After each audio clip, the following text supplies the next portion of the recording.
Good morning, everybody. Good morning. Welcome. Welcome to the Toronto Spirit Society. Today is July the 20th, and it's great to see all of you here. Familiar faces back, new faces. Welcome. Few at home, and it's just great to see more and more people coming to the TSS. It's a blessed place where we are all learning and growing together as human beings, as immortal spirits as we are. In this month of July, we are studying the letters of Paul, right? The theme of the gospel. And today we have our dear friend, Dr. Marco Magalhães, talking to us about the letters of Paul once more. So he will take us through a great journey. Before we get there, we will have our dear friend Joyce Magalhães with our initial reading, our dear Sandra Musi with our initial prayer, and then after that we will have our lecture.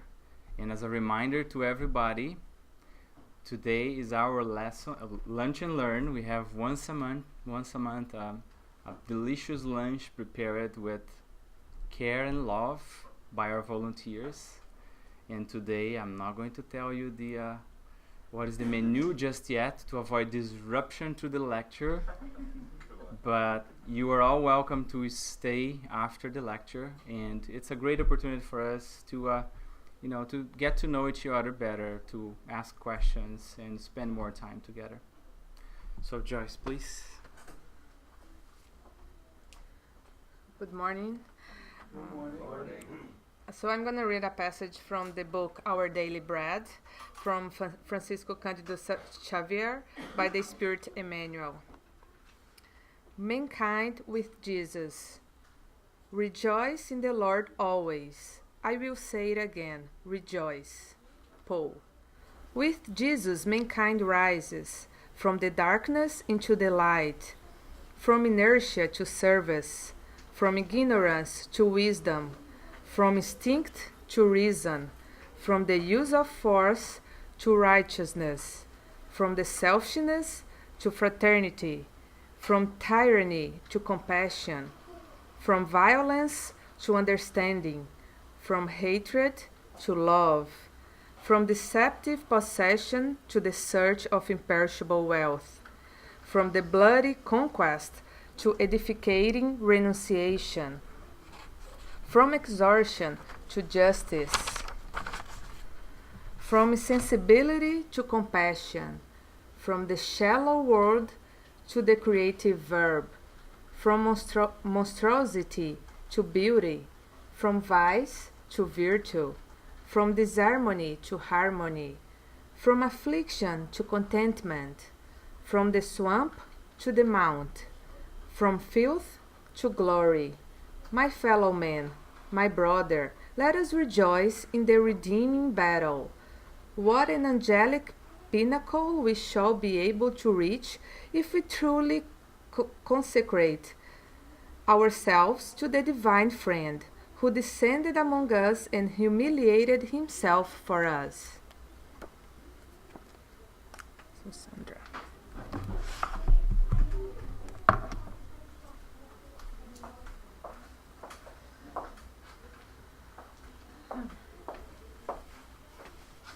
So let's close our eyes, elevate our thoughts to God, our Creator, to Jesus, our Master of Love, our guiding light, to all the benevolent spirits here today that comes to inspire us.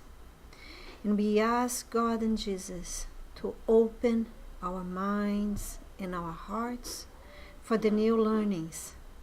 May we not only understand it, but put all these new learnings in practice by acting, especially on Jesus' teachings. So with this, we welcome all the incarnate and discarnate spirits present here today. for this beautiful day, for this beautiful lecture. And so be it. Marco.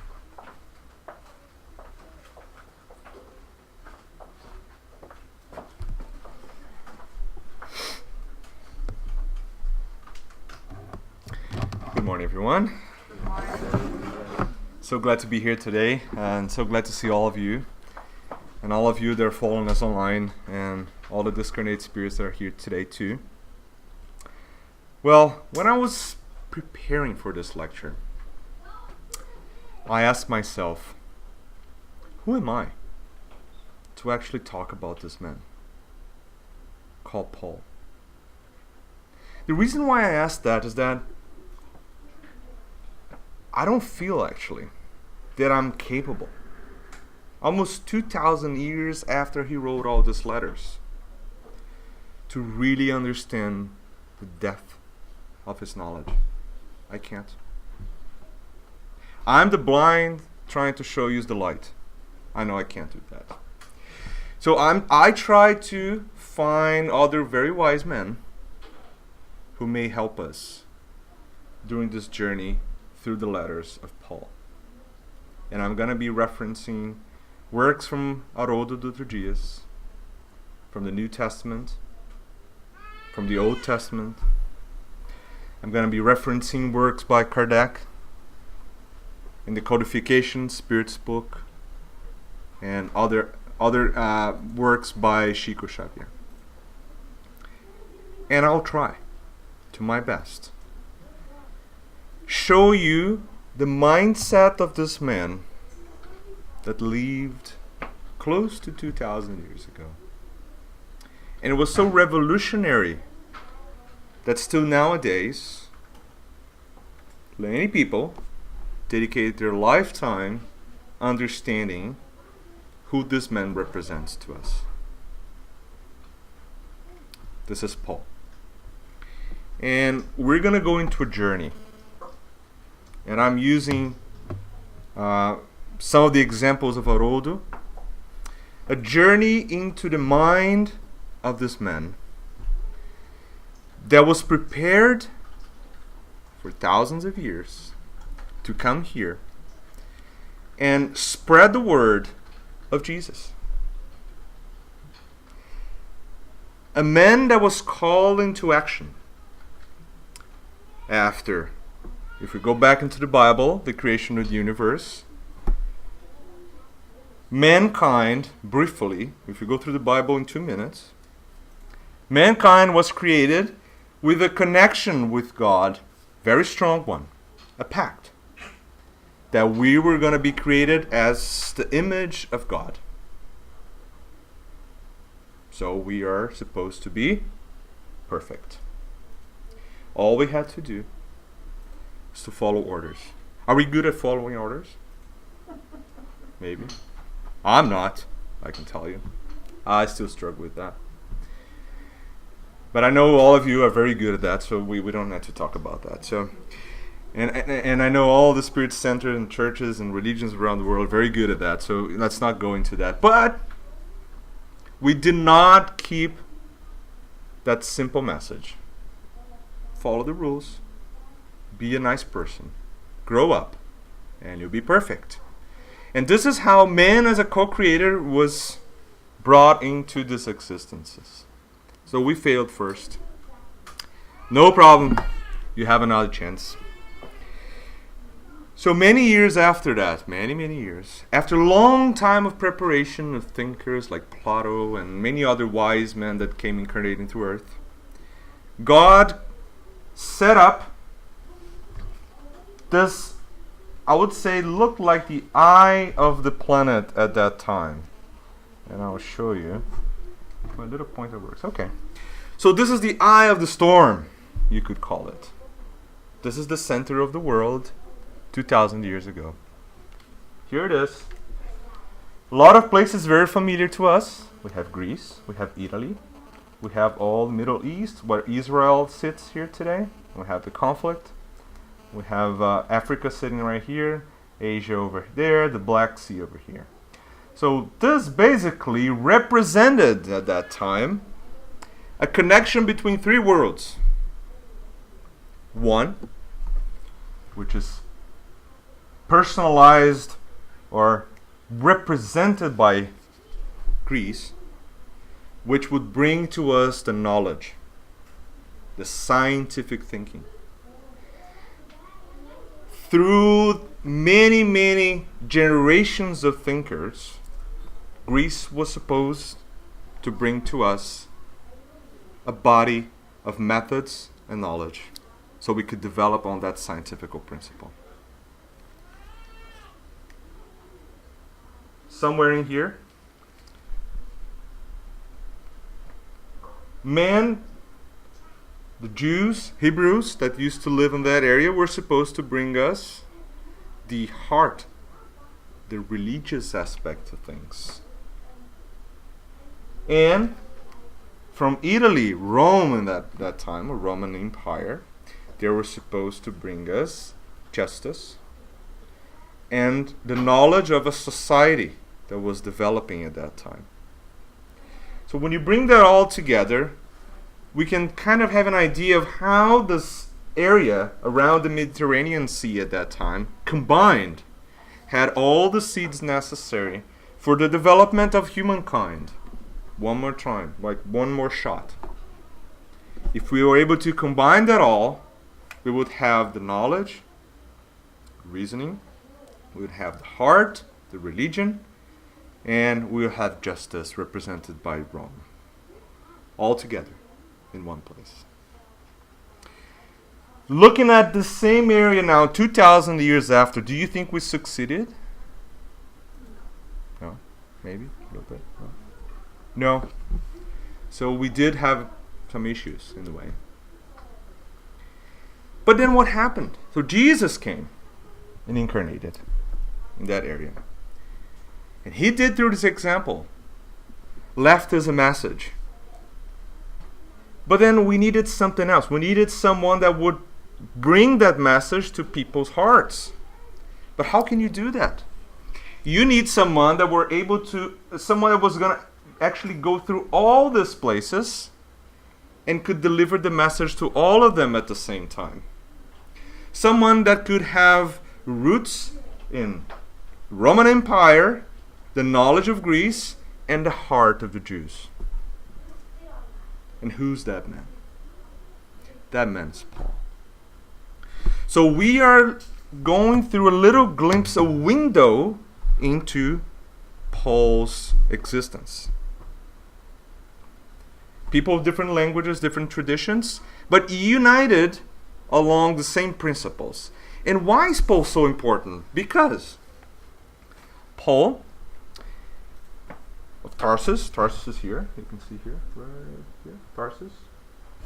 He studied in one of the 3 universities of that time, which was actually very progressive in thinking, aligned with the Greek thoughts, philosophers. So he was fluent in Greek. At the same time, he was brought in a family of very deep Jewish traditions that were rooted in his existences. And he was a Roman citizen. And he would dress up like one. So let's see what Emmanuel describes to us. The personality of Paul of Tarsus. So we can actually have an idea of why, when we go through the letters, we'll understand a little bit better what exactly they mean to us. So this is from the book Paul and Stephen by Emmanuel. And I'm going to read that to you. We are in Old Jerusalem in a clear morning of the year 35. So this is how Emmanuel starts the description of that scenario. And I want you guys to picture that in your minds while we're reading that. Soon after, a small car similar to the Roman chariot waited at the door, drawn by 2 superb white horses. Look at the representation of the Roman aspect of Paul of Tarsus. Right? The young soul, which is Paul, had all the vivacity of a single man, bordering his 30 years of age. So now you can picture this young man arriving in a chariot pulled by two big white horses dressed in the Roman costumes and clothing, right? His face showing all his virility and mainly beauty, the Jewish traits, were marked particularly by the deep and insightful eyes, typical of the passionate and uncontrollable tempers. Passion and uncontrollable tempers. Vivacity. A young man. He was full of energy. Can you picture that image? Because that's going to be important later on for us to understand. Full of sharpness and resolution. Wearing a patrician tunic, he preferably spoke Greek because of the conviviality of his beloved teachers in the school of Athens, Alexandria, because that's actually where he was taught. So looking at this again, we can understand he brings the three cultures in one person. That is not by chance. We're looking at the three worlds inside Paul of Tarsus. And combining those three, he had all the tools to deliver a message to all of them. Because he was part of it. It was inside him. Right? So this is how Emmanuel describes him. And now, knowing that, let's go back and step back just for 1 minute and rethink that whole idea. This is 2 years after the discarnation of Jesus. He discarnated 33. This is now 35. Very, very close in time to that. The ideas of Jesus Christ were starting to create some problems with Rome. And why is that? Very simple. Just to pull you back one more time to the Roman Empire at that time, there were some very positive aspects about them. They would actually provide security. They would allow Jews to continue with their religious beliefs. They would allow them to continue their culture and society divided in castes and organization that they used to have at that time. But they would charge taxes. They would politically control the situation, although from a little distance. And they required everyone to hail who? Caesar. Yes, Caesar. Because if you go carefully into the Roman society at that time, Caesar represented a god, a divine creature, someone that used to hold the power in the Gospels. Yes, Caesar, the collection of rules and guidances by Caesar were at a point in the Roman Empire called Gospels too. Because he represented a divinity. And it's interesting because if you go into Roman society, they used to attach images of saints or divinities to everything. So every aspect of society had its own governor or divine governor that you would pay your respect to. And Caesar was the mastermind of that plan. So you had to knee to Caesar. Now, remember we just read this passage describing Paul. Do you think Paul would knee down to Caesar? Do you think this man, full of vivacity, uncontrollable tempers, passionate, full of the law, because he was brought and raised in Jewish law, would actually consider Caesar more than Moses? Of course not. So you can start to see a mixture inside Paul that will culminate in this rebellious, tempestive attitude at some point that later on is tamed into one of the greatest workers of Jesus of all time. And what about Greece then? Greece had all the knowledge, right? But it's interesting because if we go back in time and go into their thoughts, you see Romans or Greco-Roman society being descriptive, liking the beauty, the shapes and forms of things, poetically describing things. They were very good at that. The oratory, the capacity of delivering in speech, describing things, it's the beauty, basically. But the Jewish Hebrew societies at that time, they were very different. They were not into the aesthetics of things. So if they wanted to describe, for example, God, on the Old Testament, God was called the horn. Is that poetic? Is that aesthetic? Like, can we understand that if we go literally by what they're trying to say? No. But God was the horn of the salvation.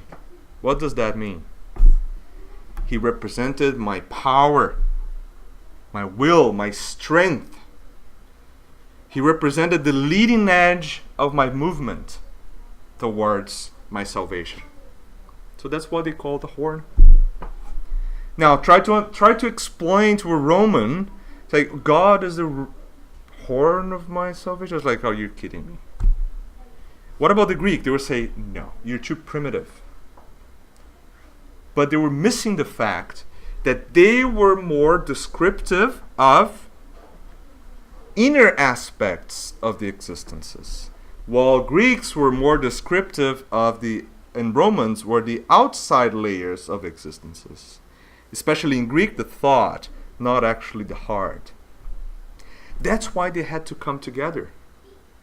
If they did not come together, they were not able to understand the message. Do you guys follow that? And that's why Paul was so important at that time. So another important thing, if we go back to this time, Tarsus would represent, like the University of Tarsus would represent, like Harvard University today, or MIT. It was like the leading edge source of knowledge, right? The Chariot was going to be like a sports nice car, like an impressive, very expensive, limousine type of thing, right? And he was going to be dressed like the patrician tunic would be like a nice Armani, using the words from our friend Haroldo, who uses that same analogy in his lectures. So this is the man that you guys are seeing, if you want to translate that. So he would write like a Greek in his letters. Perfectly, he would write like a Greek. He would describe things like the Jews, and that's why we have such a hard time to understand it. And he had the strength of the Romans. And this is the personality of Paul. Now, understanding who Paul is, let's go back now to the letters, because that's the reason why we're here today. And I know I have people tracking my time, because I really like talking about Paul, and I can spend a lot of time here. So, think about this now. So the little red, yellow, and green arrows here represent the journeys of Paul around that time. So the yellow will be the first one, and then the second one. The blue is the first one, and the green here is the third journey, and then the fourth is the one that he's actually in prison in Rome. So how could Paul one day, understanding now his mission to deliver the message of Jesus to all those people, he started to cry. He cried uncontrollably. Because with his passionate personality, believing so much in the word of Jesus, he one day realized that he was not going to be able to go around the whole world and talk to all those people. He had all these journeys. But how could he take care of all those churches that he just founded? Remember that that's exactly what Paul did right after his conversion and his 40 days that he spent in the desert preparing himself, and then when he incorporated the teachings of Jesus inside himself, he set out to spread the word. But how was he going to do that? So he was crying, and Jesus presented himself to him one more time. Because remember, Jesus presented himself to him first time when he converted in the doors of Damascus. And he said, if you can't continue the message just by walking in the places, remember, you are always guided by your spiritual friends that are sending the thoughts to your hearts. Put them in paper. Write them. Spread the word. Send letters. That was the only possible way that Paul could help all those people, even when he was imprisoned. A lot of the letters were written, he was actually in jail that time because of various reasons. Especially because the Jewish law at that time did not like his attitude that much. Remember, he was trained to be the Supreme Court of Jewish law. That was his training. He was supposed to be the head of the Supreme Court of Jewish law. But he said, no, I'm going to follow Jesus. Wait a minute. You're like this Roman, trained and studied in Tarsus, with the Jewish law in your heart, and you tell me that you're going to follow a man that was a carpenter, that gave up his life. He used to live with the poor. No. That's how Jewish society looked at Tarsus at Paul Tarsus at that time. So the letters started right after that passage, when he realized that the only way that he could possibly connect to all of the churches that were being created was actually through writing. But how are these letters written then? Do you think that those are all Paul ideas? Or do you think there's something else there? So that's the first question. The second question is, do you think the letters are specific in time, or do you think the letters are for all of us? Two questions. So if we go back and we can look at many passages from the New Testament, from Paul and Stephen, the letters are mediumistic. Some of you are going to say, what? Yes. Why not? There are so many passages in the gospel that are received through mediumistic channels. And what's interesting is that Paul did not write the letters himself. Whoa. How could that possible? Let's go back now. What does Spiritism say about mediumistic meetings? What do we need to have? We need to have a medium. We need to have other people around praying for us, helping us with their minds, with their hearts, and their positive thoughts, creating an atmosphere where elevated spirits could communicate with us. Right? That's what we believe. That's in the Spirit's book. That's in the Medium's book by Allan Kardec. Paul at that time did exactly the same. He would call Timothy. He would call Luke. He would call many others, bring them all together, set up in prayer. And he would say, all of you now, help me, so we can write these letters. And he would have the letters being written through mediumship.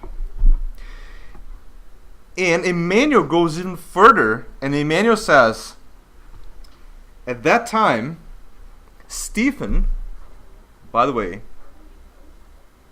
a few years before that all happened, he actually killed Stephen. If you guys don't remember that. Stoned because of his Christian beliefs. Now Stephen, that was stoned by him, is his mentor. Is he an evolved spirit? Can you be the mentor of someone who just killed you? We're not there yet, as you can possibly imagine. But Stephen, this evolved spirit, took the mission on actually helping Paul on his mission, because Paul had his own mission. He was prepared for that mission, but along the way, he went slightly off curb, and that's when Jesus came to him in Damascus and said, wait a minute, let's go back. We have something to do in common. You have to help me. Stop going against me. This is not what we're supposed to do. And he goes back on track. And now Stephen comes in and translates the thought of Jesus into the writings of Paul. And this is all described by Emmanuel. So the letters are a combination of the work of Paul and Stephen together through the mediumistic communication, coming from the straight thought of the Master. So they do actually represent Jesus' words. And the help of many others that were writing the psychophony of Paul. Paul was actually speaking through Stephen and the thought of Jesus. That's how the letters were created and were written. I know. All this can all be understood after many, many works by Spiritist books, and especially Emmanuel, that took the time to describe all that to us. So, Jesus actually told Paul that Stephen's going to be by your side all the time. Trust in him. Work together. Because this is how we're going to solve this problem. But what are those problems? What are the problems? Why was Paul trying to write to all these new churches that were starting at that time? Remember, this is a new revolutionary philosophical thought that we're all brothers and sisters and we should love one another. Basic, huh? Not when the previous law was like just eye for an eye, it's just basically ruthless and based on very early principles of existence civilizations. Now we're revolutionizing all that. So we have churches now. We have churches everywhere. Thessalonica, Philippi. We have churches all the way down in Delphi, Corinth. Corinth is the place where he received the message when Jesus appeared to him and said that Stephen was going to write the letters with him. He was here in Corinth in one of his messages. In the early church of Corinth. And he wrote at least 2 letters to Corinthians. That's why we call them the letter to Corinthians. Right? So what are the problems? So these are problems that doesn't happen anymore. They don't happen anymore. Power disputes inside churches. Like people creating groups and separating each other inside the church. It happened to a point that one day, in one of the new churches, a group was following Jesus. Another group was following Paul. The other group was following Saul. And the other was following a very wise man called Apollos.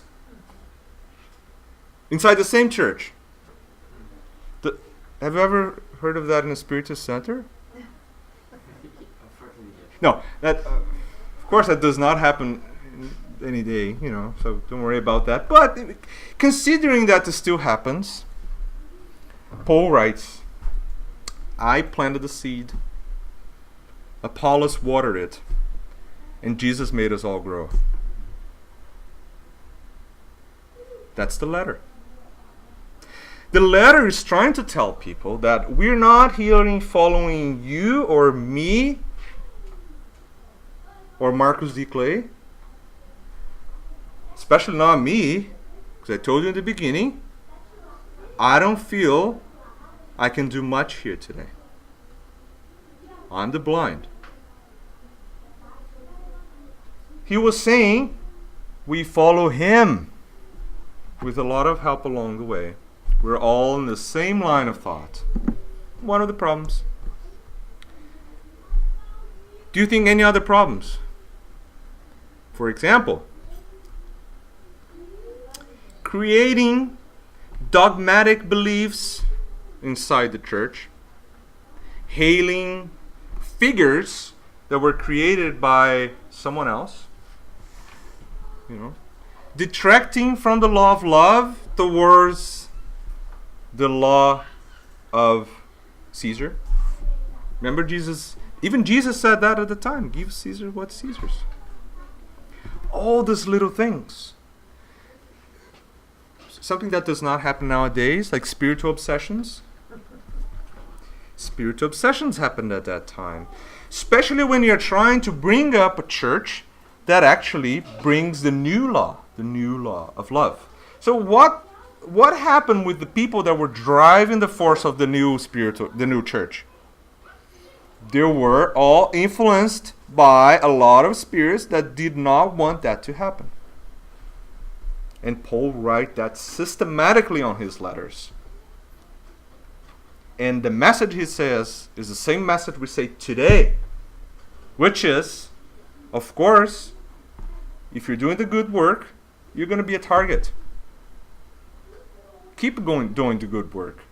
Because let's be happy or rejoice. That's the message we heard today. Rejoice. Because we are following Jesus. And I'm running out of time, right, Clay? You're getting there. So let's now bring it to Spiritism a little bit, because that's what we're talking about today. Not only the Paul and the letters, but also how do we in Spiritism kind of bring that together. One day Chico Xavier was working in one of his many books by Emmanuel, and Emmanuel told him, Chico, you have to study the letters of Paul. Chico's like, sure, I'll read them.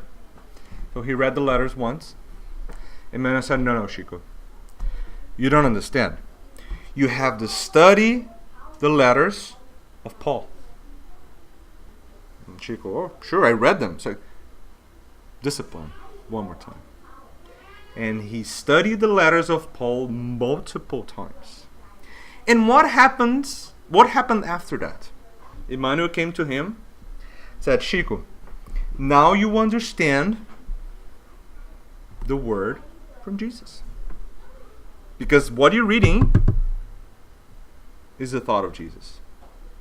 And we're going to write a collection of books to study them.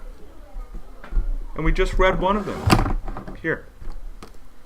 This is one of the books that were created based on the studies of the letters of Paul. A lot of other things were added, for sure. But if you carefully go through the first passages here before it starts every chapter, and I'll read one. This is Paul's letter to the Thessalonians. And we can open on any one here. We have Acts. We read a passage from the Philippians letter today. And if we keep going, I'll do another one. Another letter of Philippians. Who actually ever noticed that? Ingenious. Emmanuel understood so well the thoughts contained in the letters that together with Chico he wrote the whole collection of books called Fonte Viva, which is the living spring, right? That encompasses our daily bread, the truth, the path, and the light, and many others. They are based on the knowledge contained in the letters. So we can study them in a way that we understand. Right? So let us now go to some examples now of the letters. So we can actually talk about the letters, because that's what we're doing here today. This is how Paul started every letter, or almost all of them. There's a heading. This is typical of the Greek scientific way of describing things. Paul, an apostle of Christ Jesus, by the will of God, and Timothy, our brother, to God's holy people in Colossae, the faithful brothers and sisters in Christ, Grace, peace to you from God our Father. So, they're in a mediumistic meeting with Paul, Timothy, and Luke. They're writing what Paul is saying. So what Luke is trying to tell us, this is probably what Luke wrote, that I'm here with Paul, an apostle of Christ, and also with Timothy, our brother. And we're all working to help the people of Colossae, the new church, and the faithful brothers and sisters there. And peace to you from God our Father. This is the heading of the letter. Just an example of how the letters were created. And if we carefully look into each one of those letters, we can actually go back in time and imagine ourselves in that setup. Right? And for example, this is an interesting part because in Colossians 4, he's going to call Luke the beloved physician, doctor, because Luke was a doctor.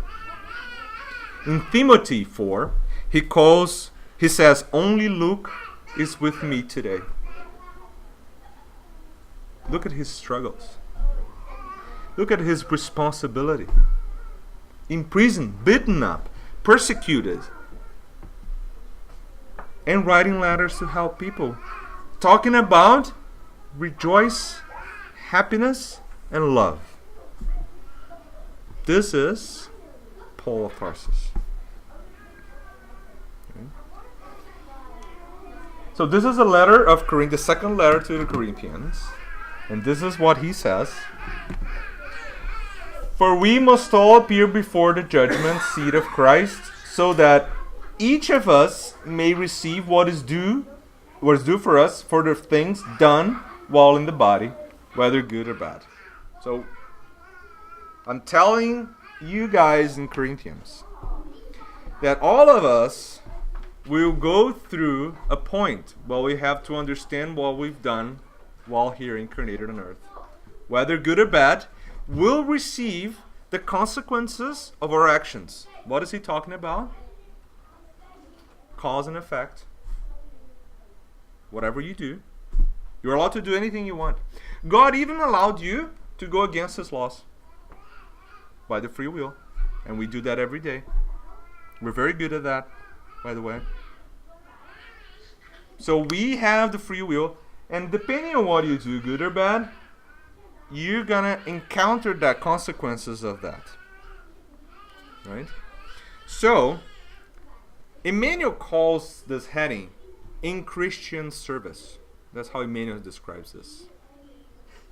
Because what he says is that Corinthians was going through a very hard time where people were going completely away from the law. So he's trying to tell people, wait a minute, pay attention to what you're doing. Keep your service in Christ. Because you have the consequences of that one day. He's warning them. Just before this, he would say, in the same letter, in Corinthians, he says, for we know that if the earthly tent we live, our body, is destroyed, we have a building from God, an eternal house in heaven, not built by human hands. For while we are in this tent, we groan and we're burdened. We complain and will feel oppressed in this physical body.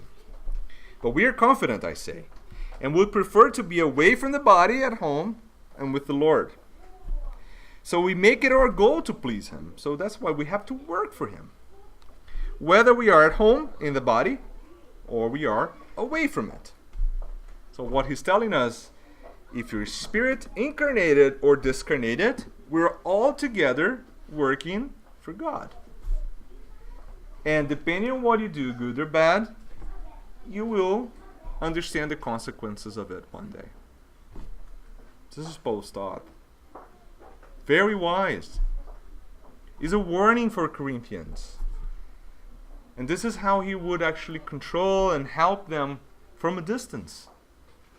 And this letter was sent approximately 6 months or so after the first one, which was actually calling for different problems. So they always had problems. And Paul would always write letters to try to address each one of those problems. And we have more examples. I know what it is to be in need. I know what it is to have plenty. Philippians. Letter to the Philippians, chapter 4. Who else in that time could say this? Other than Paul. Remember how we described Paul? In the very first slide, Paul, full of vivacity, 30 years, Roman with the eager and the power and the knowledge, all he wanted, all he had, and the law inside, raised to be the minister of the head of the Supreme Court of the Jewish state at that time. Now, he is working for a living to survive. He is in prison. He is beaten up. He has no possessions. The whole world is against him. So he writes to the Philippians, stop complaining that you don't have this, you don't have that. Do we have that in Spirit centers? No? In our houses? He says, I know what you're going through. Believe me, I've been through even worse that you're going through right now, Philippians. So, shape up. Keep your good work. Because this is what we're here for. And we have more. Another letter to the Colossians. Devote yourselves to prayer, being watchful and thankful. Oh, I heard that before. Right, Marcus? Clay? Hundreds of times? Yeah. And pray for us too, that God may open a door for our message. So he even asks people to pray for him because he's trying to deliver the messages. But the doors are closed. So there are probably many other letters here that were sent, but that were not received. And all these letters are still trying to reach us. But our mailbox is full. That's what he's saying. See? So that we may proclaim the mystery of Christ, for which I am in chains. He's stuck with it. He's connected to it. He cannot see the Hebrew way of describing things. He's not talking about the beautiful angelical figures. He talks about a chain. What does a chain do? Physically connects you to something you can't get rid of. It's in you. It's part of you now. So this is his mission. And he's saying, open the doors for these letters. This is not for Colossians. This is for us. And this is what we have to understand. Pray that I may proclaim it clearly, as I should. Be wise in the way you act toward outsiders or other people that are coming into churches, Spiritist centers, everywhere. Make the most of every opportunity. Let your conversation be always full of grace, seasoned with salt, so that you may know how to answer everyone. This is amazing. This is a perfect description of the Hebrew way of describing things. See again, full of grace, but seasoned with salt. So in every situation, even if someone is aggressive towards you, you know exactly how to answer him. Even if you're in the worst possible scenario to say that we should love one another, you should say you should love one another. Because you have always to be ready to answer anyone. So this is what Paul is telling us. And there's more. So you can have an idea of what Colossians were going through at that time. So Colossians was not opening the doors to the Word of God. That's why Paul was writing to them. And two letters with similar messages here. Colossians again, whatever you do, work with all your heart, as working for the Lord, not for man. This is what Jesus is telling us. Through the hands of Paul and through the help of Stephen. We're not here to be working on these little disputes of the daily basis, the daily life, of like being, oh, he's better than me. Oh, no, I have to do this. Oh, she can't do that. No. We're here towards a goal that is way ahead of us. And Paul knew that. And he was advising them, you're working for the Lord. You're working for a bigger mission that you can't actually even see the edges of it. So stop this little disputes. You know, I'm not here because someone told, oh, you should go there because you should help Marcos D. Clay here because there's no one to give a talk. No. I'm here because hopefully with the like 2 cents of contribution I could possibly have by reading this, I could help someone. Maybe not even you guys here, because probably you know more than me, but someone else that one day will find this message. In Philippians, do everything without complaining or arguing. Philippians, I'm Philippian right now. I'm sure. This letter of Philippians were probably wrote for me. All of us. Because we do things nowadays. We do, but we do like it's so hard to do, right? It's like, we're given this golden opportunity to better ourselves. But we do it complaining and arguing. Like, I can't believe I have to help someone at my work. I can't believe it. I'm just tired. I want to go do it. No. Paul was telling us 2,000 years ago. And we're going to finish with the letters to the Hebrews. Therefore, since we are surrounded by such a great cloud of witnesses, let us throw off everything that hinders and the sin that so easily entangles, and let us run with perseverance that the race marked out for us. Spiritism brings us the knowledge and the consolation that are part of this message. If we combine the knowledge and read this again, and I'll translate that to you in a minute, you'll see the difference that it makes. For many years, probably the message behind those words were lost. Now I can try to help you a little bit. We are surrounded by a great cloud of witnesses, even if our doors are closed, because Spiritism brings to us the view of the spiritual world. So we are always in contact with witnesses of the spiritual world. They see what they do. They see what we do all the time. They see what we think. Because when I'm here, I can hide my inner thoughts. And I can present to you as, everything's fine. I put a smile on. Yeah, it's a beautiful day. But inside myself, I'm like, I hate to be here. I don't want to be here. That's me. That's a real me. But the cloud, and look at the word cloud, because it's really a cloud. I'm moving with this cloud of witnesses around me. They can see inside our thoughts. They know exactly what we're thinking, what we're doing, and what we don't want to do or what we want to do. Because we have all this cloud of witnesses, let's get rid of everything that's making us slow down our pace. Stop it. Because there's no other way. You can't hide it. That's what he's saying. The sin that entangles us. See the Hebrew description again. Entangling us.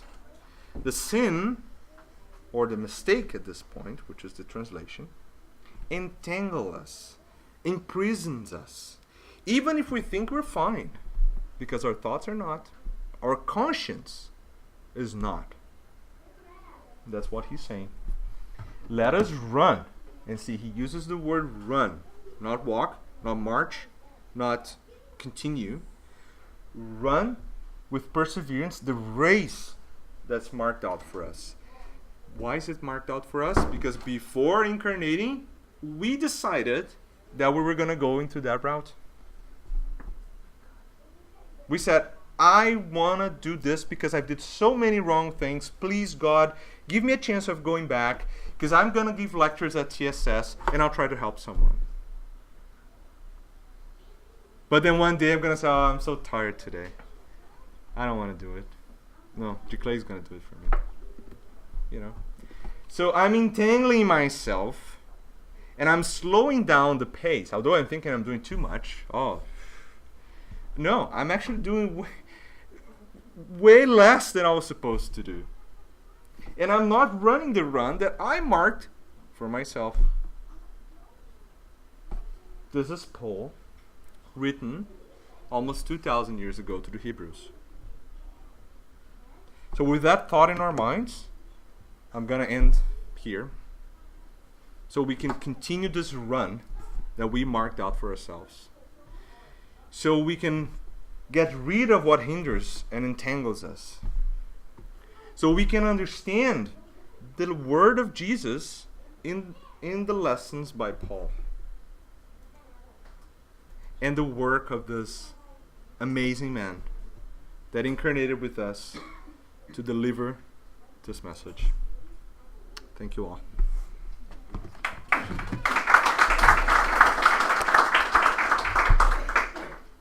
Don't go away. Don't go away. There you go. We still have a few minutes. We Okay. started So you 5 stay here? late. No, you can stay. Okay, We stay started 5 late, so we have now 5 Okay. for questions. Any questions from anyone? Any comments from anyone? I don't know about you, but looking at one chapter, one versicle of one letter from Paul, there is so much knowledge. It's impressive, right? Marco just explained this to us, talking about this cloud of witnesses that reveals to us the spiritual world, watching us, observing us, to learn, to help, to create roadblocks, right? He mentioned about throw off. I almost took a garbage can over there to bring it over here, because what's the main objective of our lives here is to become better, to take our imperfections and throw at the garbage can. He's talking about our personal evolution, right? Our enlightenment. He talks about the race market. So Marco just explained it, you know, how things happens in our lives. And in many lectures that we had over here, where we learned that our incarnations, our lives are planned. It's not by accident that we were born in certain family, that we have our finger that way, our toe that way, or my sickness, or why we are here today. So there's so much knowledge in one versicle, that therefore the importance for us to study the gospel. And another thing that struck me, Mark, and I want you to comment on that if you in a few minutes, is how important is the Spiritist doctrine for us. Because we don't become better than anyone else because we are Spiritists. There are many Catholics, Protestants, you know, maybe people with no religion whatsoever doing better than I am doing. Sure. But the beauty of the Spiritism is exactly this. When we read something that doesn't make sense for us, Spiritism completely open up. No misunderstandings, no misinterpretations, right? And for many of us here today, it may be a bit difficult to understand. And that's why we have our study groups, to go back to the basics with Allan Kardec and take the, you know, Spirit's book. But it's an amazing journey, as you told at the beginning, right? Yeah. And I think you put it really well. We recognize a Spiritist by the efforts he's doing to be better. But we can recognize any good people by the efforts they do on a daily basis to be a better person. The message comes from the same source. And what we're trying to do is explain things so we have the free will with an informed consent. If you understand what I'm saying. So I have the free will, and I have an informed consent. So I'm doing it. I know exactly what I'm doing. Don't tell me that I didn't know. So it increases the responsibility, because knowledge is tied with responsibility. Now, I perfectly understand now why Emmanuel asked Chico to read so many times the letters. Because preparing through, and I didn't even use the whole letter. This is like a little paragraph inside one of each letter, one of those letters. I could spend a month just going through one letter. And still, like I said in the beginning, we wouldn't be completely sure about what we're talking about. Because it's so much. It's incredible. And I think that's the call for us. The call for us is that, why don't we read? Why don't we go after knowledge that makes us better? Why we keep reading these horrible novels out there just because they sell a lot? I'm not against, you can read anything you want. We don't have any of those prohibited blacklists of anything. On the contrary, we praise the free will and the open mind and the ability to judge by yourself. But I ask the question, why? Why don't we read things that will make us better? Why don't we go back to the book that's out there for thousands of years that makes us better? I know it's hard to read sometimes, but Spiritism may help you, bringing a new perspective on things. And that's exactly what Marco is bringing today. Thanks, Marco. I think we got the red flag over there. And yeah. We got the food. plates Hard to flying around compete with already. the food. Look at that. Okay. Thank you, Marco, again. Thank you. Now I am the only thing between you and the food. Oh my gosh, not a good spot to be. So I want to thank everyone for coming. And before anything, just a small reminder. I'm not going into the details right now. We can talk during the lunchtime. For those over the internet, thank you for watching. But a reminder for everybody of our study groups on Wednesdays and Thursdays at 7 p.m. Eastern Time. We also broadcast through the internet. So if for some reason you cannot come, you can join us. There's a moderated chat. You can ask questions. You can make your comments and participate. And now we just go to our lunch and learn. We don't have our healing passes today because of that. I just would like to end with a final prayer in preparation to our lunch as well. Okay? And there are also books for everybody to look and buy if you're interested later on. So let's close our eyes and elevate our hearts